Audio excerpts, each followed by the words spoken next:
Nos han enseñado a reverenciar estatuas, a memorizar leyendas y a temer a los fantasmas. Pero, ¿qué pasa cuando descubres que el mayor héroe nacional de Inglaterra en realidad detestaba su reino? O que la protesta más famosa de la historia medieval, protagonizada por una mujer desnuda a caballo, fue una invención de monjes aburridos siglos después? La historia oficial es una construcción frágil, llena de agujeros, propaganda y omisiones deliberadas. Hoy vamos a rasgar ese velo. Desde un rey ausente que vendió su país al mejor postor, hasta un crimen brutal resuelto por una superstición forense que desafía toda lógica. Prepárate, porque lo que creías saber sobre el pasado está a punto de desmoronarse. Bienvenidos a la verdadera cara de la historia, la gran mentira nacional.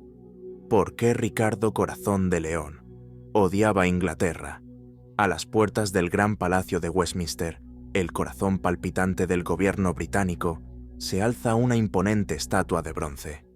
Un rey coronado, con la espada en alto, monta a horcajadas sobre un poderoso caballo de guerra. Es un símbolo potente de la monarquía inglesa, del valor marcial y del orgullo nacional. El hombre inmortalizado es el rey Ricardo I, conocido para la historia como Cœur de Lion o Ricardo Corazón de León. Sin embargo, esta imagen por excelencia del héroe inglés oculta una paradoja desconcertante. Durante un reinado de 10 años, desde 1189 hasta 1199, este rey legendario pasó, según la mayoría de las estimaciones históricas, un gran total de 6 meses en suelo inglés. ¿Cómo un hombre tan físicamente desconectado de Inglaterra llegó a convertirse en uno de sus símbolos nacionales más perdurables? Es una historia de identidad, imperio y ambición continental. Para entender por qué Ricardo fue un rey ausente, primero debemos aceptar una verdad incómoda. Para empezar, nunca fue verdaderamente un rey inglés. Ricardo nació en Oxford en septiembre de 1157, un hecho que lo ata geográficamente a la isla desde su primer aliento. Pero este detalle es engañoso, pues su mundo era completa e inalterablemente francés. Sus padres eran Enrique II, el primer rey Plantagenet de Inglaterra, y la formidable Leonor de Aquitania. Ambos eran de nacimiento y cultura francesa. Ninguno hablaba inglés, y el idioma de su corte era el francés. Aunque Ricardo pasó sus primeros años en Inglaterra con una nodriza inglesa llamada Odierna, este interludio fue breve. A la edad de 7 años, fue llevado al continente, y fue allí, en las tierras bañadas por el sol del sur de Francia, donde se forjó su verdadera identidad. La relación definitoria de la vida de Ricardo no fue con su poderoso pero a menudo adversario padre, sino con su madre, Leonor. Ricardo era su hijo favorito, el que más se le parecía en temperamento y espíritu. Desde 1168, Leonor estableció su residencia en su ancestral ducado de Aquitania, un territorio vasto y rico que le pertenecía por derecho propio. Mantuvo a Ricardo a su lado, preparándolo deliberadamente para ser su heredero y el futuro gobernante de esta tierra ferozmente independiente. A los 14 años, fue formalmente investido como duque de Aquitania. Creció inmerso en la cultura sofisticada del sur de Francia, un mundo de caballeros hidalgos, amor cortés y trovadores.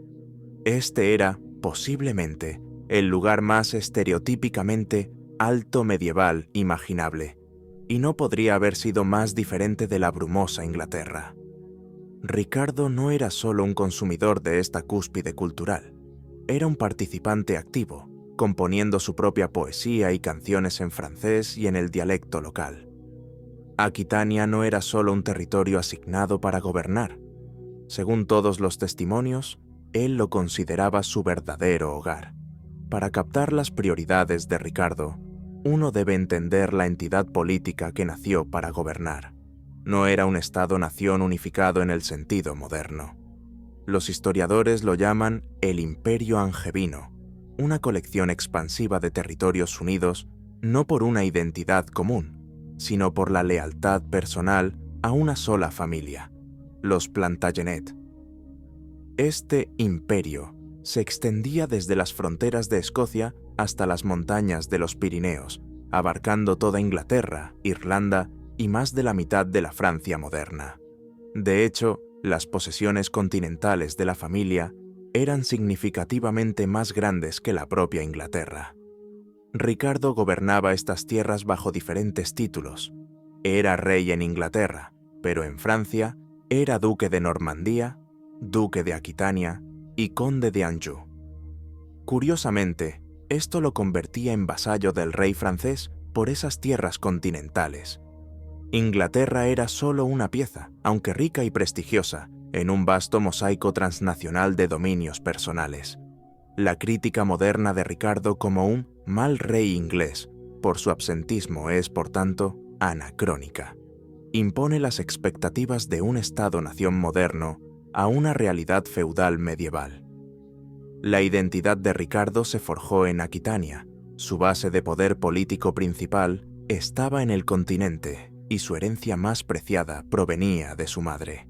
Sus dominios eran vastos y estaban constantemente amenazados, particularmente en Francia, y pasar la mayor parte de su tiempo defendiendo esos corazones continentales no era negligencia, era la descripción fundamental del trabajo de un rey feudal, proteger a sus súbditos.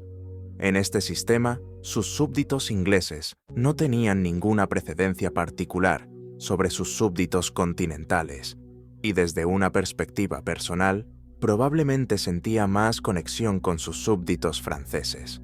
Fundamentalmente, Ricardo era un príncipe angevino que, por casualidad, también llevaba la corona inglesa. Cuando Ricardo fue finalmente coronado rey de Inglaterra en septiembre de 1189, su mente no estaba en la gobernanza inglesa.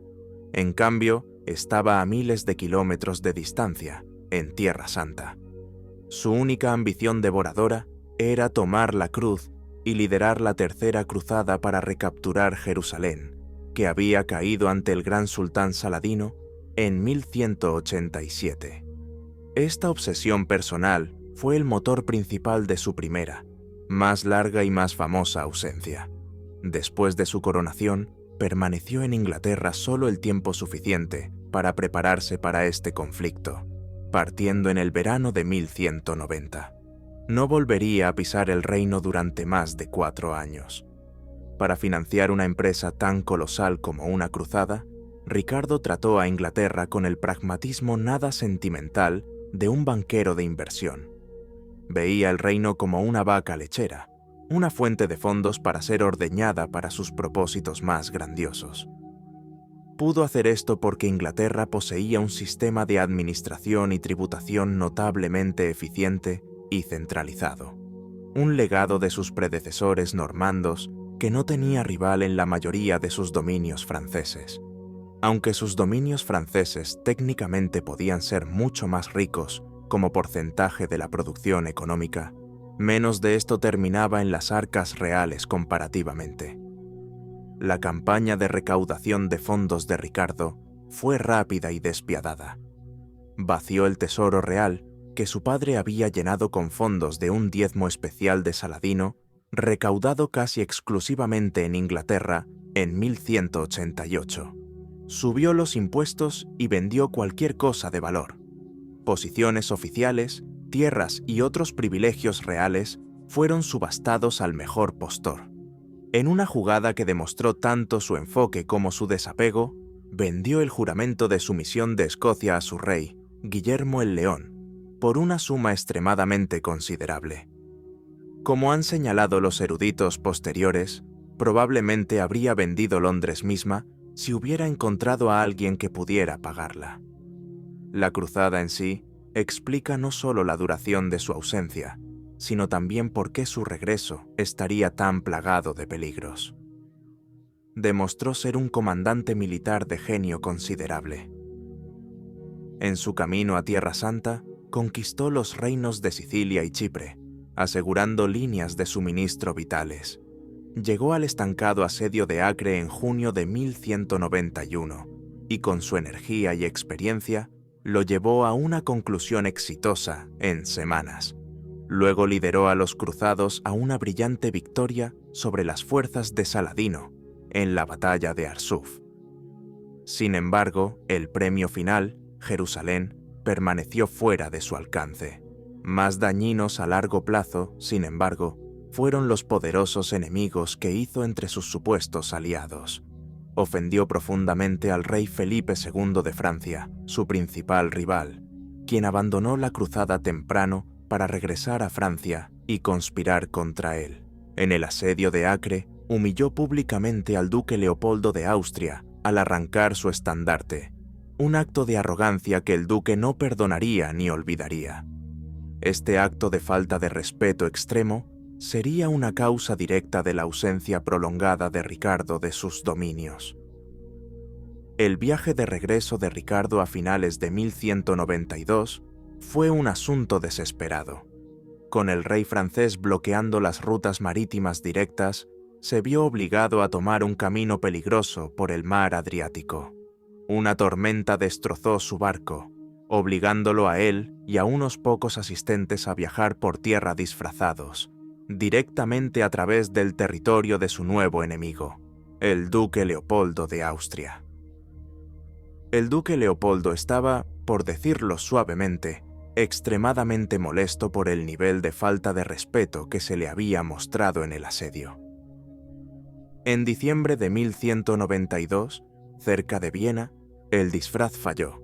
El rey de Inglaterra fue capturado y arrojado al castillo de Leopoldo, en Dürnstein. Poco después, fue vendido como una mercancía apreciada a un enemigo aún más poderoso, el emperador del Sacro Imperio Romano Germánico, Enrique VI, quien también guardaba rencor contra los Plantagenet. El encarcelamiento de Ricardo creó un peligroso vacío de poder que sus enemigos se apresuraron a llenar. Su propio hermano, Juan, en quien Ricardo nunca había confiado plenamente, vio su oportunidad de tomar el poder. Juan formó una alianza traicionera con el rey Felipe de Francia. Mientras Ricardo languidecía en una prisión alemana, Felipe lanzó un asalto a gran escala sobre los territorios vitales de Ricardo en Normandía, y Juan intentó levantar una rebelión en Inglaterra. Los dos incluso conspiraron juntos y ofrecieron al emperador una suma verdaderamente masiva de dinero para prolongar el cautiverio de Ricardo. Y no estoy exagerando aquí. Ofrecieron al emperador del Sacro Imperio Romano Germánico 18 toneladas de plata solo para que el evento continuara. En términos modernos, esta plata valdría miles de millones. Sin embargo, para usar comparaciones contemporáneas más relevantes, los historiadores han estimado que esta cantidad podría financiar a 10.000 caballeros y sus hogares durante un año entero. En esencia, el futuro rey Juan y el rey Felipe estaban dispuestos a entregar una riqueza extrema a su ya extremadamente poderoso vecino. Pero entonces, las cosas empeoraron, y el precio para ganar realmente la libertad de Ricardo fue más allá de lo asombroso. El emperador Enrique VI exigió 3 veces el ingreso anual completo de la corona inglesa, el equivalente a casi 40 toneladas de plata. Y en este punto, necesito recordar a todos que todo esto podría haberse evitado si Ricardo simplemente hubiera respetado la bandera del duque Leopoldo en el asedio que ganaron juntos. En términos de valor monetario, el lapso de juicio o el orgullo extremo de Ricardo puede haber sido el acto de falta de respeto más caro en la historia de la humanidad. Recaudar este rescate impuso una carga paralizante sobre Inglaterra.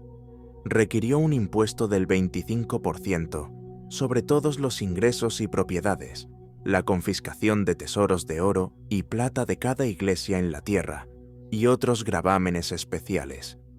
Por segunda vez, en menos de 5 años, la riqueza del reino fue drenada para financiar los asuntos extranjeros de su rey ausente. La conspiración entre Juan y Felipe reveló la debilidad inherente del imperio angevino y también revela por qué muchos historiadores se sienten incómodos con el término imperio para describirlo. Era un dominio mantenido unido solo por la autoridad personal y la presencia de su gobernante, con cada componente manteniendo su independencia fuera de la unión personal. El tiempo de Ricardo en Inglaterra como rey consistió en 2 visitas fugaces. La primera fue para su coronación y para lanzar su recaudación de fondos para la cruzada, durando desde septiembre de 1189 hasta el verano de 1190. Su segunda visita fue aún más corta y, de alguna manera, aún más empresarial. Rescatado y liberado, finalmente desembarcó en Inglaterra en marzo de 1194. Se quedó solo el tiempo suficiente para realizar una segunda coronación simbólica para borrar la humillación de su cautiverio y para perdonar formalmente a su traicionero hermano Juan. Sin embargo, el propósito principal de su visita, y por qué tuvo que emitir las disculpas, fue porque realmente estaba en Inglaterra para reunir aún más dinero. Estaba a punto de llevar la lucha de vuelta al rey Felipe, su archienemigo, y para mayo de 1194 había zarpado de Portsmouth hacia Francia, para nunca volver. Los últimos 5 años de la vida de Ricardo fueron consumidos por un solo propósito agotador: librar una batalla implacable contra Felipe II para recuperar sus tierras francesas perdidas. Aunque mucha gente moderna ve esto como otra aventura extranjera más, para Ricardo esta era una batalla por su patria. Normandía era el núcleo ancestral de la herencia angevina, y Aquitania era su dominio personal y la tierra de su juventud. Estaba luchando para defender los territorios que lo definían a él, a su familia y a su poder. En esta campaña final, su genio marcial estuvo en plena exhibición y revirtió sistemáticamente muchas de las ganancias de Felipe y fortificó sus tierras. Apropiadamente, Ricardo perecería en el corazón de sus dominios franceses. En abril de 1199, mientras asediaba el castillo menor de Chalus-Chabrol en Limousin, parte de su amada Aquitania, fue alcanzado por un virote de ballesta. Su cuerpo no fue traído de vuelta en latta a Inglaterra, sino que fue enterrado en la abadía de Fontevraud, en Anjou, cimentando para siempre su identidad como un gran señor continental de la dinastía angevina. El consenso histórico es claro: Ricardo Corazón de León no fue un mal rey en general, pero tal vez fue un mal gobernante de sus posesiones inglesas en particular. Fue un rey soldado magistral y un líder astuto, capaz de inspirar una lealtad extrema y comandar el respeto tanto de sus amigos como de sus enemigos. Sus prioridades, la cruzada y la defensa de sus tierras francesas, eran perfectamente lógicas para un príncipe guerrero cristiano del siglo XII. Era un producto del sistema político angevino, un señor feudal francés primero, un rey inglés segundo. Irónicamente, fue la misma ausencia de Ricardo la que aseguró su estatus legendario en Inglaterra. No estuvo presente para ser culpado por los altos impuestos o las luchas mundanas de la gobernanza. En cambio, se convirtió en un héroe idealizado fuera del escenario, el buen rey Ricardo de las leyendas de Robin Hood. Fue un contraste perfecto y romantizado para su hermano Juan, cuyo reinado tiránico y desastroso fue una realidad demasiado presente para el pueblo inglés. Ricardo Corazón de León fue, en esencia, el padre ausente genial de la Inglaterra medieval. Sus raras visitas a casa eran dramáticas. Regresaba como un héroe, recaudaba dinero para sus campañas o resolvía disputas con estilo y luego volvía a salir. También contaba historias geniales sobre sus conquistas y prometía que si solo le dabas algo de financiación, volvería y contaría historias aún mejores en el futuro. Mientras tanto, su hermano menor Juan estaba atrapado como el padre cotidiano, haciendo cumplir las reglas, recaudando impuestos y tomando decisiones impopulares. Y, francamente, Juan era terrible en esto, tanto mientras sustituía a su hermano como mientras gobernaba por derecho propio. Mi opinión personal es que, sin el gobierno desastroso del rey Juan, Ricardo habría sido recordado simplemente como un rey guerrero, más que como un héroe nacional legendario de Inglaterra. Después de todo, Ricardo fue un gran gobernante en muchos aspectos, pero es difícil argumentar que actuó en el mejor interés de Inglaterra de una manera que mereciera el estatus de héroe nacional. Mientras Ricardo representaba la culminación absoluta del dominio francés sobre Inglaterra, hubo un hombre, poco más de un siglo antes, que luchó con una ferocidad salvaje para evitar que ese dominio echara raíces. El fantasma de los pantanos, la guerra de guerrillas de Hereward.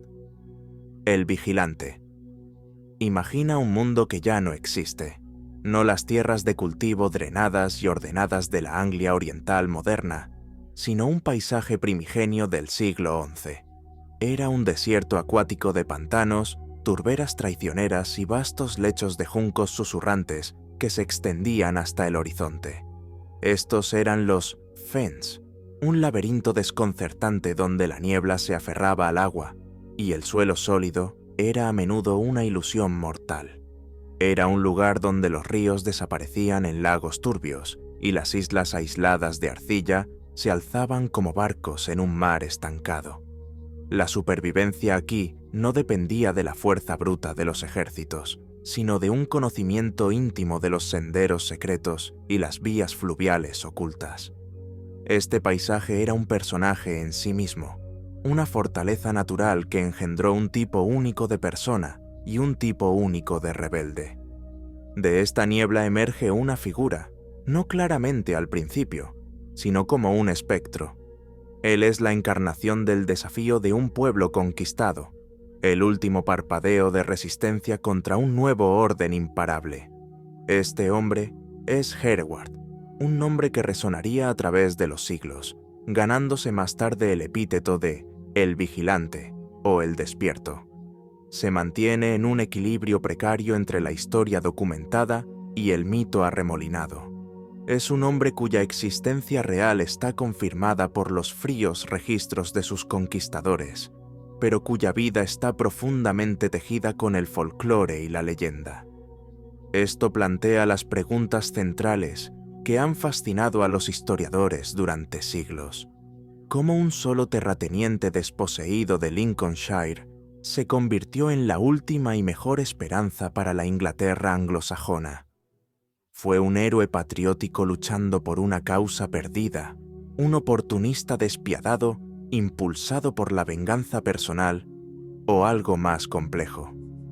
Para entender a Hereward, primero tenemos que entender el cataclismo que lo creó.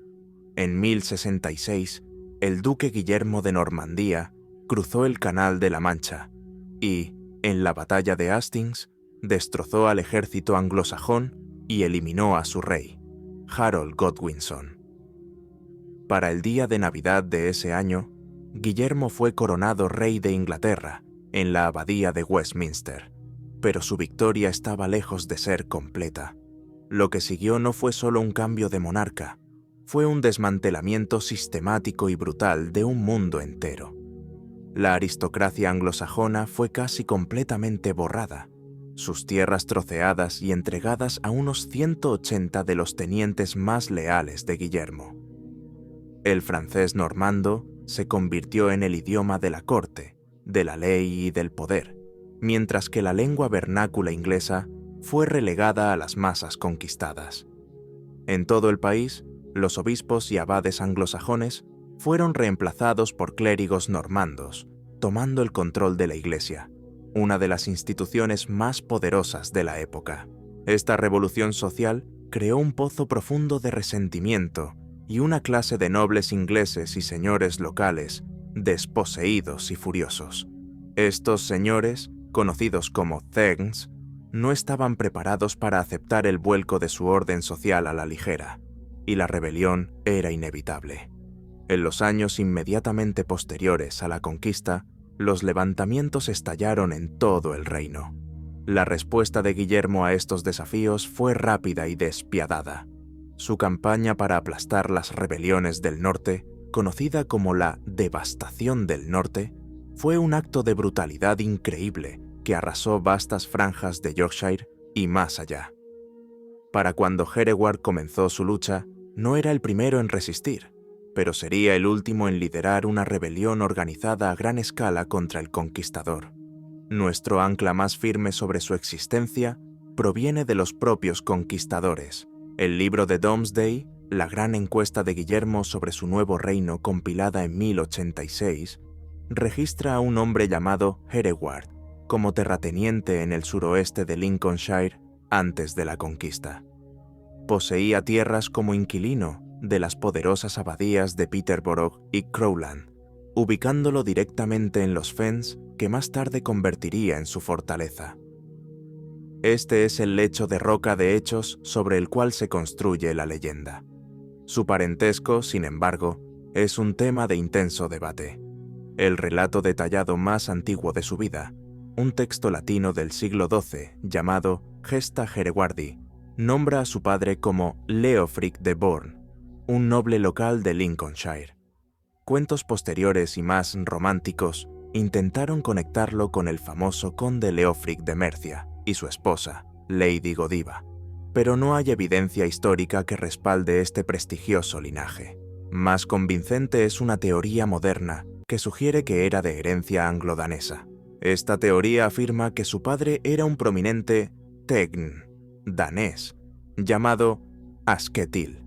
Esta conexión no es un detalle biográfico menor, es la clave geopolítica que desbloquea la estrategia de toda su rebelión. Explica cómo un señor local, por lo demás oscuro, pudo convocar a una flota danesa en su ayuda, intentando reavivar la vieja alianza anglo-escandinava que la conquista normanda había destrozado.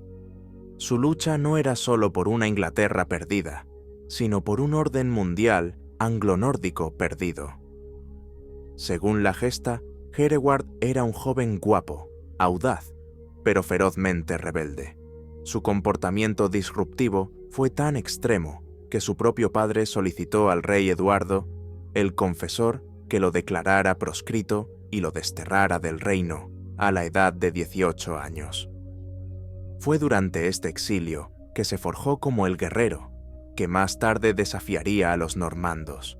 Viajó a Flandes, donde se convirtió en un mercenario altamente exitoso y respetado al servicio del conde Balduino V. Las historias de este período están llenas de adornos legendarios, incluida una historia sobre él combatiendo a un oso gigante. Hereward regresó a Inglaterra en algún momento entre 1067 y 1069, un guerrero experimentado que volvía a un hogar que ya no reconocía. Encontró las tierras de su familia confiscadas y entregadas a un señor normando, su padre muerto y su hermano asesinado. De hecho, según la gesta, la cabeza cortada de su hermano estaba empalada en una pica en la puerta de su propia casa, como una advertencia macabra. Esta tragedia profundamente personal fue la chispa que encendió la rebelión de los Fens. La gesta cuenta una historia de venganza simbólica brutal. Se dice que Hereward, con una pequeña banda de seguidores, se infiltró en un banquete donde los normandos responsables celebraban sus nuevas adquisiciones.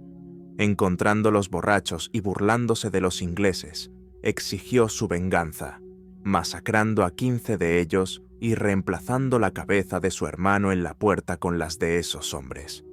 Este acto, sea completamente factual o no, se convirtió en una leyenda fundacional de su resistencia.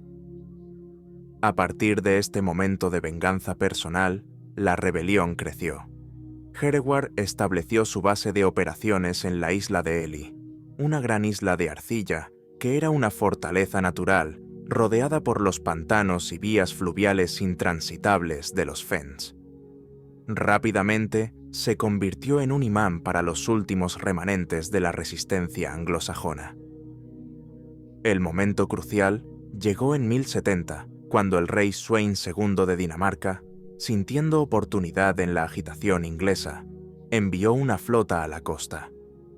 Hereward, probablemente aprovechando su herencia anglo-danesa, forjó una alianza con ellos. Su primera gran operación conjunta fue un ataque a la abadía de Peterborough en junio de 1070. Este fue un acto profundamente controvertido y las motivaciones eran complejas. La justificación oficial era rescatar los vastos tesoros de la abadía de las manos de su recién nombrado abad normando. Si bien esto suena como una excusa muy conveniente para robar grandes cantidades de tesoro de un espacio sagrado, había algo de verdad en ello. El abad normando designado estaba malversando los fondos que generaba y haciéndose fabulosamente rico en el proceso. El asalto al Burgo Dorado, como se conocía a Peterborough por su riqueza, fue un éxito asombroso. Desafortunadamente para los anglosajones, los daneses, habiendo asegurado una inmensa horda de oro y plata, se pusieron en contacto con su herencia vikinga. Aceptaron prontamente un soborno del rey Guillermo, abandonaron a Hereward y zarparon a casa, dejando la rebelión despojada de su fuerza militar principal y su tesoro recién encontrado. Este acto de traición fue un golpe devastador. A pesar de la partida de los daneses, el desafío de Hereward había capturado la imaginación de los asediados ingleses. Su reputación creció y Ely se convirtió en el punto de reunión final para aquellos que aún estaban dispuestos a luchar. La figura más significativa que se unió a él fue Morcar, el exconde de Northumbria, un noble anglosajón de alto rango que había sido desplazado por el régimen de Guillermo. La llegada de Morcar, junto con otros fugitivos, transformó la campaña de Hereward de un levantamiento local a la última rebelión anglosajona organizada a gran escala contra el dominio normando. Sin embargo, la rebelión no estaba ganando los corazones y las mentes de todos en la esfera anglosajona. Si bien el saqueo de Peterborough había asegurado una victoria fugaz, tuvo un costo terrible. El acto de profanar uno de los sitios más sagrados de Inglaterra llevó a la excomunión de la banda de rebeldes patrióticos.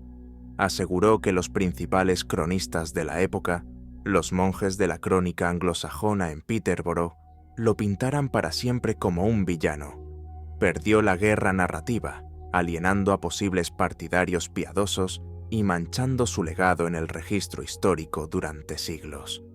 Para 1071, Guillermo el Conquistador ya no podía ignorar la rebelión purulenta en los pantanos. Tomando la amenaza con la máxima seriedad, marchó con su ejército hasta el borde de las marismas y tomó el mando personal del asedio de Ely. Lo que siguió fue un choque de mundos. La fuerza bruta de la mejor caballería pesada e infantería de Europa contra las astutas tácticas de guerrilla de un líder local que usaba su entorno como arma. Los relatos dramáticos, aunque algo fantásticos, del asedio se leen como una epopeya. Los normandos, acostumbrados a batallas en campo abierto y asedios de castillos, estaban completamente confundidos por el terreno.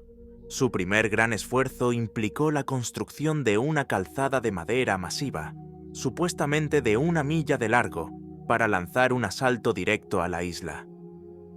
El intento terminó en desastre cuando la estructura colapsó bajo el peso de los caballeros armados y sus caballos, enviando a cientos de soldados a hundirse en las profundidades pantanosas para ahogarse. Las tácticas de Hereward nacieron de este paisaje.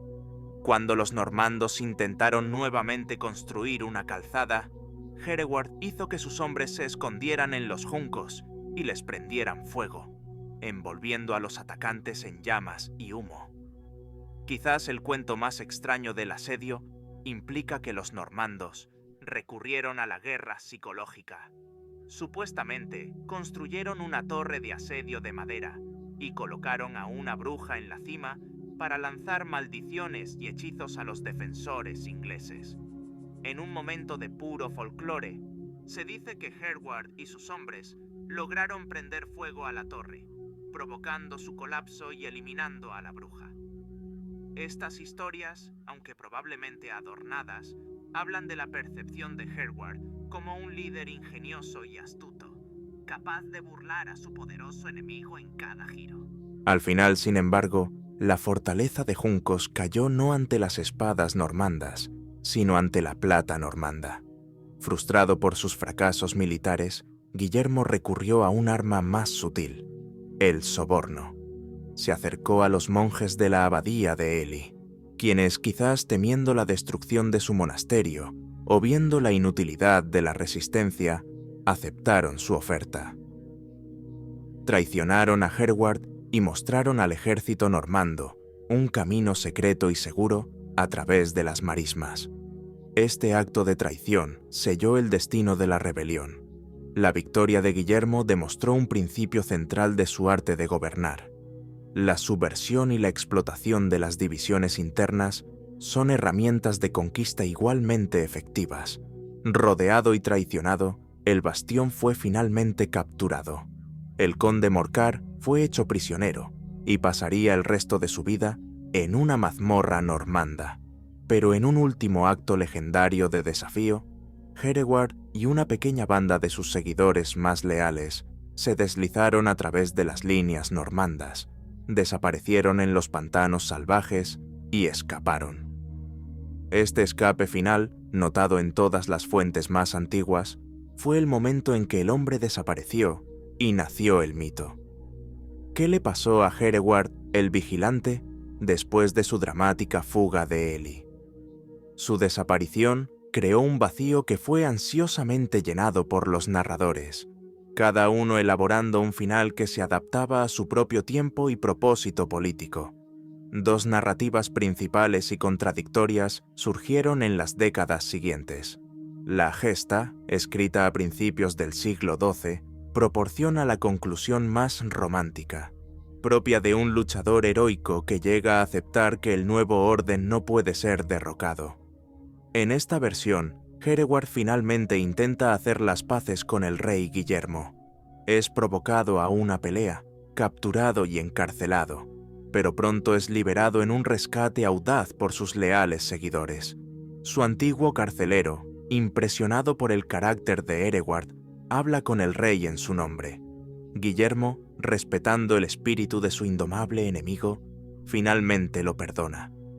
A Hereward se le permite reclamar sus tierras y vivir el resto de sus días en paz, casándose incluso con una rica viuda noble anglosajona llamada Alfruda. Y sí, supongo que no hacía falta aclarar que una mujer llamada Alfruda era anglosajona. Como breve inciso, uno tiene que preguntarse cuándo fue la última vez que alguien llamó a un bebé Alfruda. Aunque supongo que podría estar invitando a una situación incómoda en los comentarios.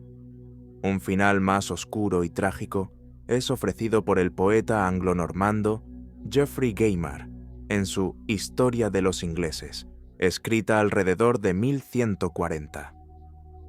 Él afirma que Hereward vivió por un tiempo como un proscrito en los bosques y pantanos. Cuando estaba Epim a punto de hacer finalmente las paces con el rey, fue emboscado y asesinado traicioneramente por un grupo de caballeros normandos vengativos. Según esta versión, no podían perdonar las pérdidas que él les había infligido.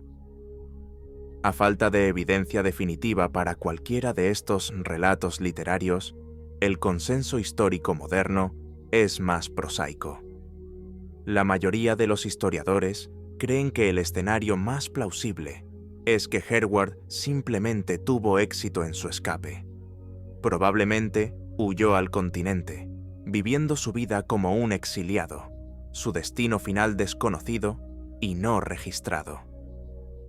Desapareció de las páginas de la historia, convirtiéndose en una pizarra en blanco sobre la cual las generaciones posteriores podrían proyectar sus propias esperanzas, miedos e ideales.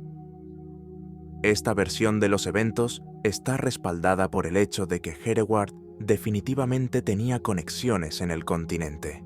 Huir de las islas británicas por completo pondría una distancia significativa entre él y sus enemigos normandos. El viaje de Hereward, de un Thegan documentado de Lincolnshire a un héroe popular nacional perdurable, es un testimonio del poder de la resistencia. Los hechos verificables de su vida, sus propiedades de tierra, su exilio y su liderazgo en la rebelión de Ely proporcionaron el núcleo histórico alrededor del cual podría crecer una leyenda mucho más grande. En los siglos que siguieron, se convirtió en un símbolo potente del desafío anglosajón contra lo que se conoció como el yugo normando, la sensación de opresión sentida por los ingleses conquistados. Su historia de un noble desposeído, luchando contra la injusticia desde una base oculta en el desierto, estableció un arquetipo poderoso en el folclore inglés. Él es, en muchos sentidos, un claro precursor de los proscritos del bosque que seguirían, más famoso aún, Robin Hood. Al final, el fracaso de Hereward era inevitable desde el momento en que los daneses retiraron su tibio apoyo a su campaña. Era un hombre luchando contra la marea imparable de la historia, un líder local de pie contra el poder organizado de un estado nuevo y despiadado. Sin embargo, su legado perdura no porque ganó, sino porque luchó. Representa ese espíritu atemporal de desafío ante probabilidades abrumadoras. Su propia esquividad en el registro histórico es la fuente última de su poder como leyenda, asegurando que vagaría por los brumosos pantanos de la memoria colectiva de Inglaterra para siempre. Mientras que Hereward luchaba en los pantanos para preservar la identidad anglosajona mediante la guerra, otra figura de esa misma época estaba siendo inmortalizada de una forma muy distinta, no por la espada, sino por un supuesto acto de silencio, sacrificio y desnudez que, al igual que la rebelión de los Fens, fue distorsionado por los cronistas posteriores hasta convertir la historia real en una fantasía irreconocible. Si has llegado hasta aquí, es porque no te conformas con la versión simplificada del pasado. Investigar, escribir y producir estos documentales requiere sumergirse en archivos olvidados para traerte la verdad cruda. Si valoras este esfuerzo y quieres que sigamos desmontando mitos, solo te pido una cosa: dale al botón de me gusta y suscríbete ahora mismo. Es un gesto pequeño para ti, pero es el combustible que mantiene vivo este canal. Sigamos. El mito prohibido, la verdad histórica detrás de Lady Godiva. Imagina la escena en Coventry, las calles de un pueblo inglés del siglo XI, normalmente bulliciosas con el ruido del mercado, están inquietantemente silenciosas. Cada puerta está atrancada, cada ventana cerrada a cal y canto. El pueblo contiene la respiración colectiva. A través de estos callejones vacíos cabalga una figura solitaria a caballo. Una mujer noble, con el rostro como una máscara de firme resolución, cuya única vestimenta es la cortina de su propia larga cabellera. El marido de esta dama ha accedido a bajar los impuestos del pueblo con la única condición de que ella participe en este extraño acto, y todos los habitantes han acordado desviar la mirada.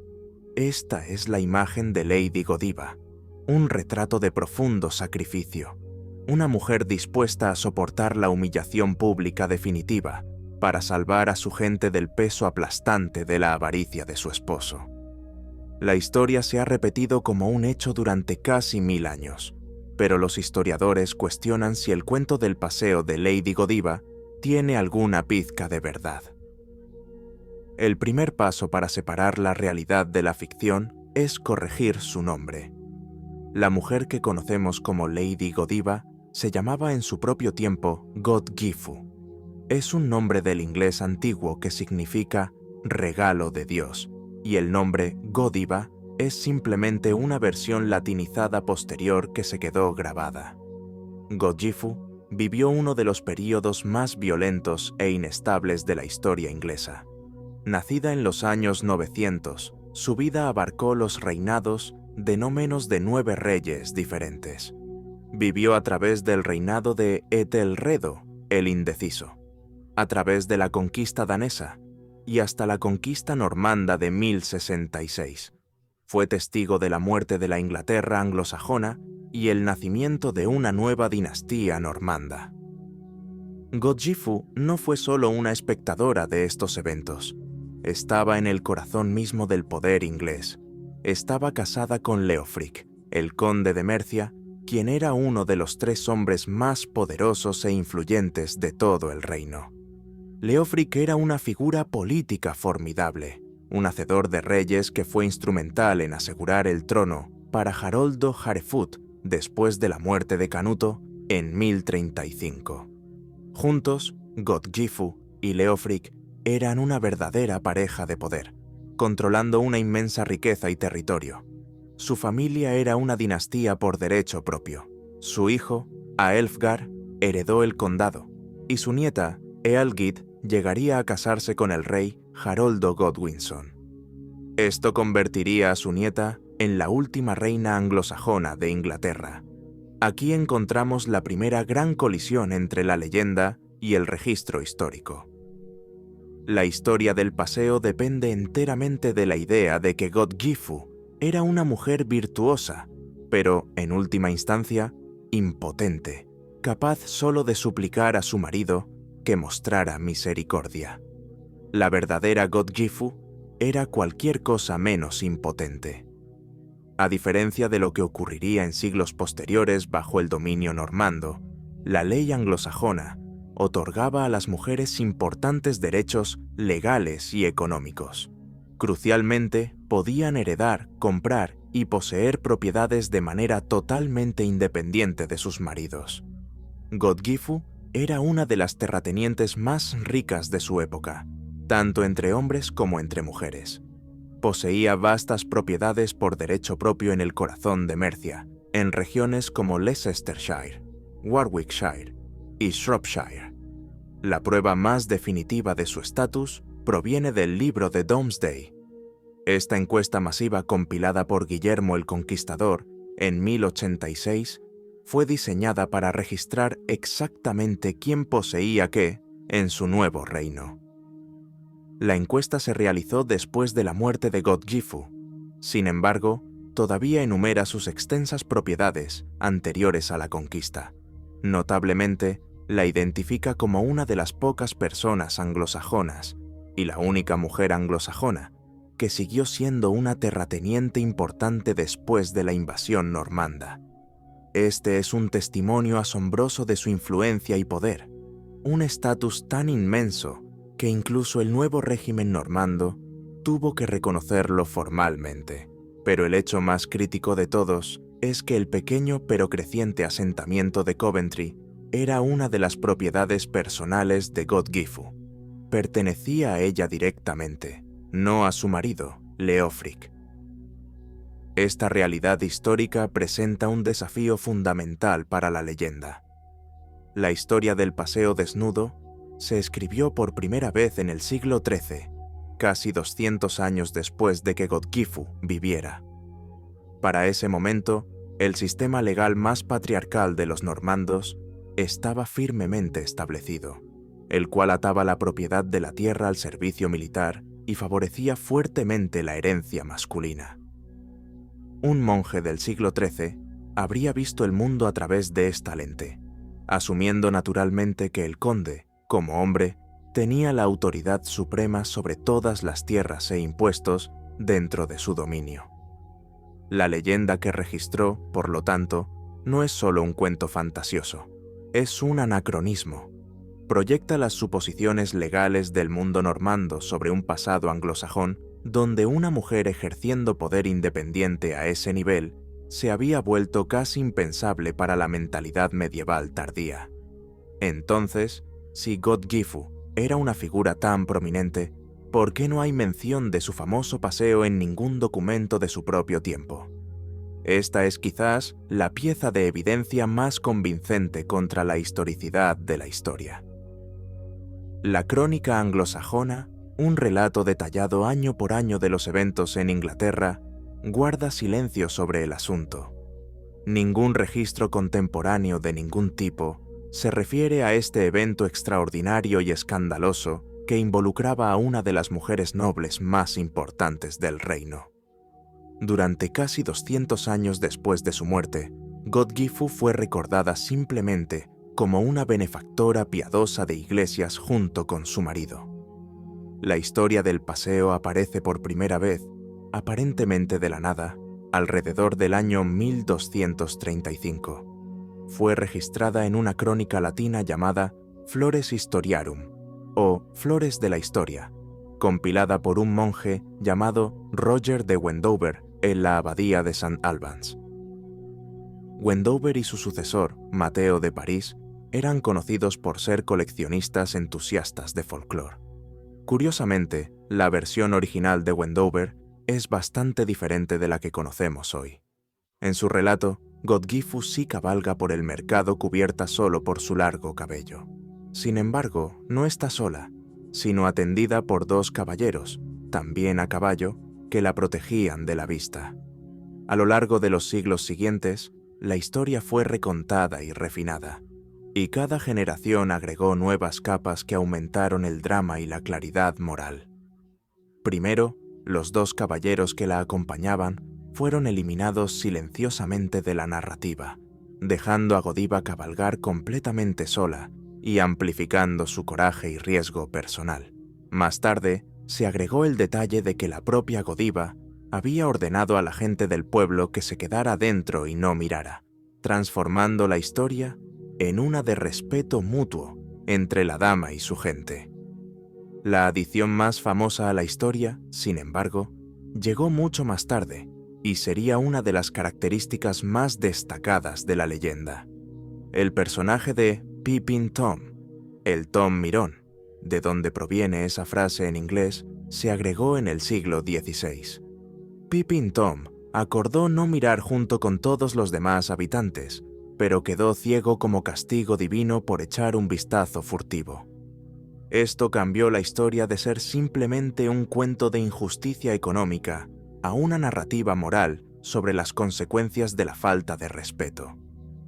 Cuando colocamos la leyenda completamente formada junto a los hechos históricos, toda la estructura narrativa comienza a colapsar. La historia está plagada de inconsistencias y anacronismos que la hacen históricamente inverosímil. Primero está el problema del lugar. La leyenda se desarrolla en el bullicioso mercado de Coventry.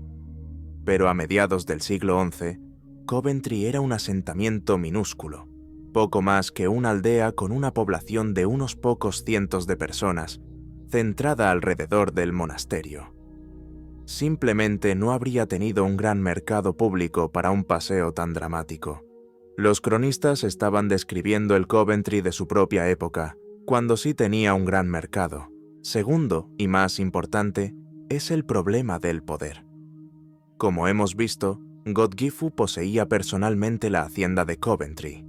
Bajo la ley anglosajona, si un peaje local oprimía a los residentes, ella poseía la autoridad legal para reducirlo o abolirlo ella misma. El conflicto central de la leyenda, una esposa suplicando a su marido, se basa en un malentendido completo de su poder real. En pocas palabras, Godgifu era quien tenía todas las cartas en Coventry, no Leofric, y aunque él ciertamente podría haberla influenciado, esta era su propiedad, no la de él. Tercero está el problema del impuesto en sí. Algunos relatos sugieren que el gravamen en cuestión era el Heregeld, o impuesto del ejército. Este no era un peaje local inventado por un conde codicioso. Era un impuesto nacional sobre la tierra, recaudado por el rey, para pagar la defensa de todo el reino contra la invasión vikinga. Como impuesto real, el papel del conde Leofric era simplemente recaudarlo. No tenía autoridad para cancelarlo para una sola aldea. Una apelación habría tenido que ir directamente al rey, haciendo que la protesta de Godgifu a su marido fuera inútil. Finalmente, está el problema del carácter de Leofric. La leyenda requiere que sea un gobernante cruel de su dominio. Sin embargo, las fuentes históricas pintan una imagen de un estadista astuto y respetado, cuyo matrimonio con Godgifu fue una asociación evidenciada por sus muchas fundaciones religiosas conjuntas. Además, está el problema de lo que él le hace hacer. La Inglaterra anglosajona se basaba fuertemente en el honor, y tener una esposa que participara en actividades lascivas y escandalosas sería visto como una mancha en el carácter del propio conde Leofric. Al obligar a su esposa, de todas las personas, a cabalgar por Coventry en tal estado, según la lógica de su propio tiempo, él estaba, en esencia, participando en un ritual de autohumillación a gran escala. Si el paseo nunca sucedió, los historiadores han tratado de entender cómo llegó a existir una historia tan extrañamente específica. Una teoría es que simplemente fue inventada por los cronistas, quienes injertaron una figura histórica popular y conocida para hacerla más interesante. Bajo esta teoría, esencialmente hicieron el equivalente medieval de agregar un personaje popular de dominio público como Drácula a un videojuego o película. Sin embargo, la teoría más plausible sugiere que la leyenda es una interpretación dramática errónea de un acto común de penitencia cristiana.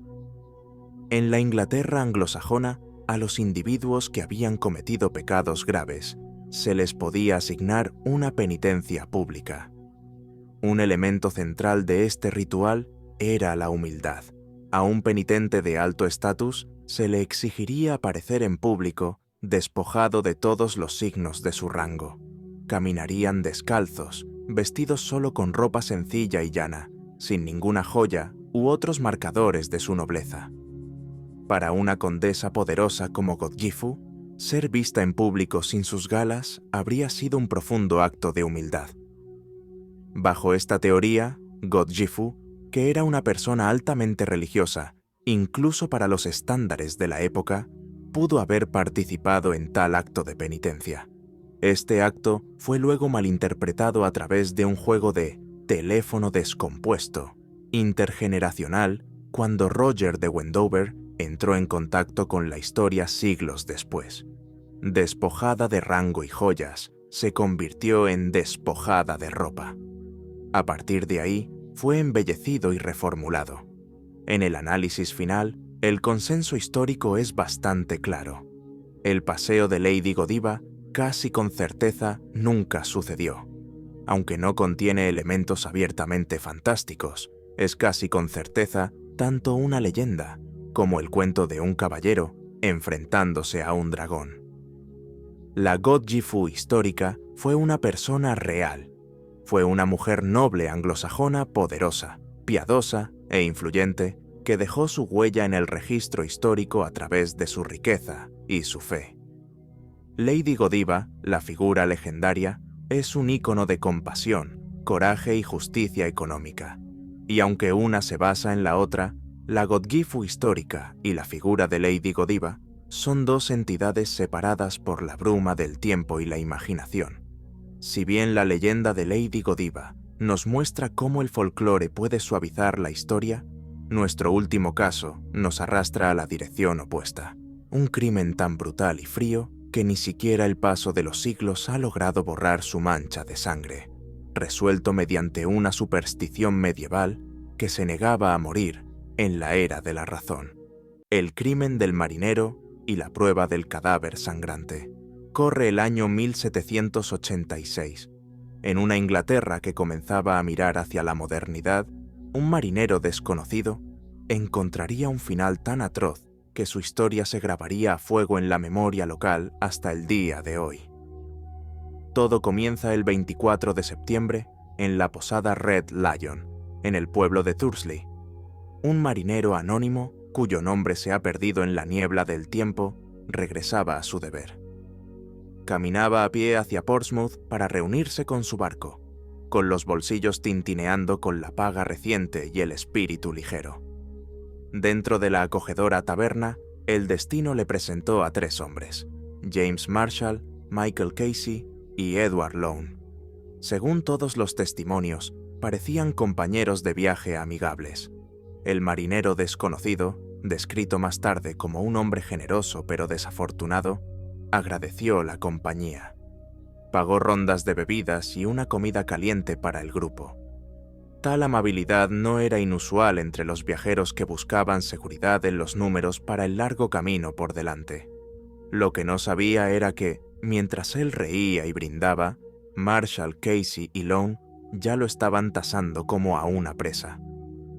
Cuando el extraño sacó una moneda de oro para saldar la cuenta, Ese brillo metálico selló su sentencia de muerte. El grupo salió del Red Lion al anochecer, supuestamente para continuar hacia el sur, hacia Hindhead. Trágicamente, el viajero amistoso había unido su suerte a 3 depredadores, que interpretaron su generosidad como debilidad. A un par de millas de Thursley, el camino estrecho serpenteaba hacia el terreno alto y desolado de Hindhead Hill. En un tramo solitario, lejos de cualquier ayuda, la trampa se cerró. Marshall, Casey y Lone se abalanzaron sobre su benefactor con una ferocidad salvaje. Los informes posteriores describen un ataque frenético en el que el marinero fue casi decapitado. Los 3 asaltantes despojaron a la víctima de su ropa y posesiones, dejándolo desnudo sobre la tierra fría. Arrastraron su cuerpo inerte y ensangrentado fuera del camino y lo rodaron hacia un valle profundo y lleno de matorrales conocido localmente por un nombre inquietante: el Devil's Punch Bowl, o el Tazón del Diablo. Creyendo haber ocultado la evidencia de su acto atroz, los perpetradores huyeron apresuradamente de la escena con la ropa del marinero bajo el brazo. Pero el crimen no había pasado desapercibido. Por pura casualidad, 2 hombres locales que cruzaban el brezal vislumbraron figuras arrojando lo que parecía un fardo o un cuerpo por la pendiente. Temerosos de confrontar a 3 asesinos en la oscuridad, estos testigos mantuvieron la distancia hasta que el trío se alejó. Solo entonces se aventuraron a acercarse y descubrieron el horror. La alarma se dio primero en el Red Lion de Thursley. Sin demora, se formó una partida de búsqueda improvisada con la gente del pueblo. A pesar de su organización rudimentaria, estos residentes de la Inglaterra rural del siglo XVIII eran implacables. El asesinato en su puerta no quedaría sin respuesta. Se lanzaron a la noche, siguiendo el camino de Londres a Portsmouth en persecución de los fugitivos. Mientras tanto, Marshall, Casey y Lone se apresuraban hacia el sur, ansiosos por convertir su botín en dinero. Pero su caída fue rápida y producto de su propia estupidez. Pocas horas después del ataque, el trío se detuvo en otra posada y trató descaradamente de vender la ropa y las pertenencias robadas de su víctima. Mientras regateaban el precio de la chaqueta de un marinero, las autoridades locales y la partida de Thursley los alcanzaron.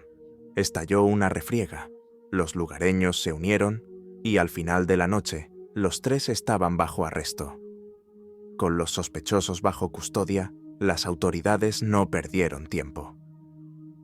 En una era anterior a la ciencia forense moderna, la prueba de culpabilidad a menudo dependía de testimonios oculares. En este caso, la evidencia era abrumadora. Tenían la ropa ensangrentada de la víctima literalmente en sus manos. Sin embargo, los investigadores recurrieron a una costumbre sombría y arcaica para arrancar la verdad definitiva.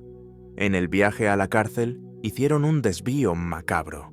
Llevaron a los 3 acusados de regreso a una cabaña donde se había depositado el cadáver y obligaron a cada hombre a tocar el cuerpo sin vida del marinero.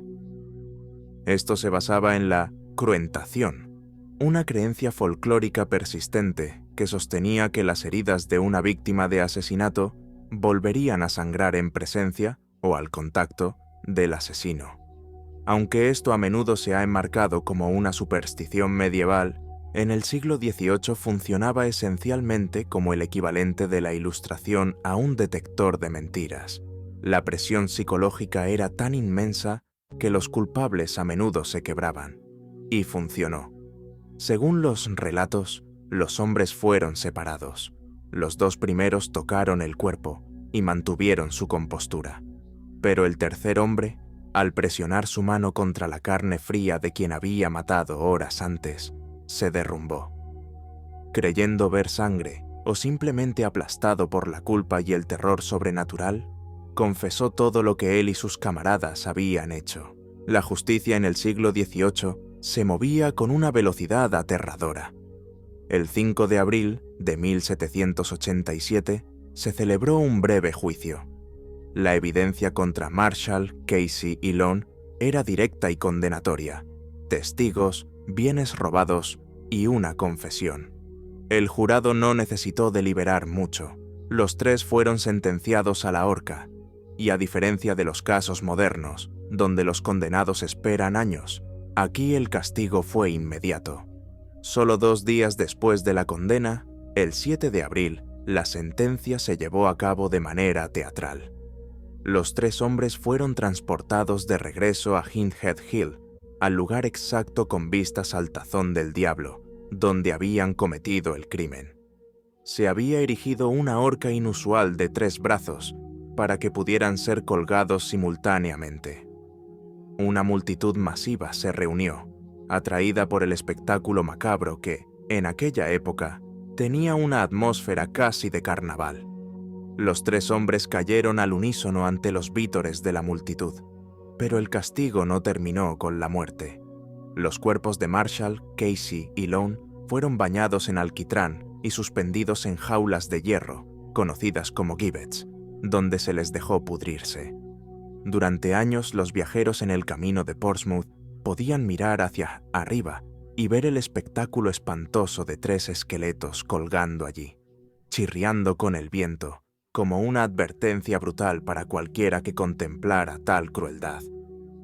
Mientras los perpetradores encontraban un final ignominioso, el marinero desconocido fue tratado con honor y compasión por la comunidad. Los aldeanos recuperaron sus restos y le dieron un entierro cristiano en el cementerio de San Miguel en Thursley. Aunque nadie reclamó el cuerpo, el pueblo adoptó al marinero como propio. Incluso realizaron una colecta para erigir una lápida que todavía se mantiene hoy en día. En su parte superior hay un relieve tallado que representa el ataque mismo, y debajo un epitafio en verso que narra la traición que sufrió. Desde el principio, el misterio de la identidad de la víctima ha flotado sobre este cuento. El marinero desconocido fue a su tumba sin nombre, pero eso no ha impedido que las generaciones se pregunten quién era realmente. Durante 2 siglos no hubo pistas, hasta que el historiador Peter Moore desenterró una carta de 1932 enviada a un periódico local por una mujer llamada Anne Macmillan. Ella afirmaba que la víctima era su tío abuelo, un hombre de una familia próspera de Lambeth que había dejado una herencia sin reclamar. Investigaciones posteriores identificaron a un tal Edward Harman, nacido en 1752, quien encajaría perfectamente en el perfil. Un hombre de unos 30 y tantos años que desapareció del registro histórico. Esta teoría ofrece la identidad más convincente hasta la fecha. Curiosamente, dado que tenemos un lugar de entierro preservado y una posible conexión familiar moderna, este caso de 1786 podría resolverse científicamente hoy. El análisis de ADN podría confirmar si el marinero desconocido es realmente Edward Harman, cerrando finalmente el último capítulo de una tragedia que comenzó con una pinta de cerveza y terminó con 3 esqueletos vigilando el Tazón del Diablo. Desde los palacios dorados de Aquitania hasta la horca oxidada en la colina de Hindhead, hemos recorrido 4 siglos de traiciones, mitos y sangre. Hemos visto que Ricardo Corazón de León no era el padre de la patria, sino su banquero más despiadado.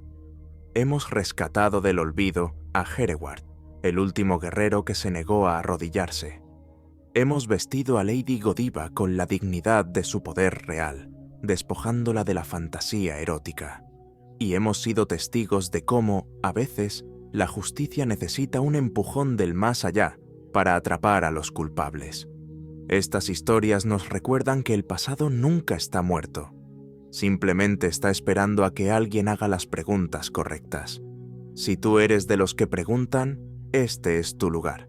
Si te ha gustado este viaje, no te pierdas el video que aparece ahora mismo en pantalla, donde desenterramos otro misterio que la historia oficial intentó ocultar. Nos vemos en la oscuridad.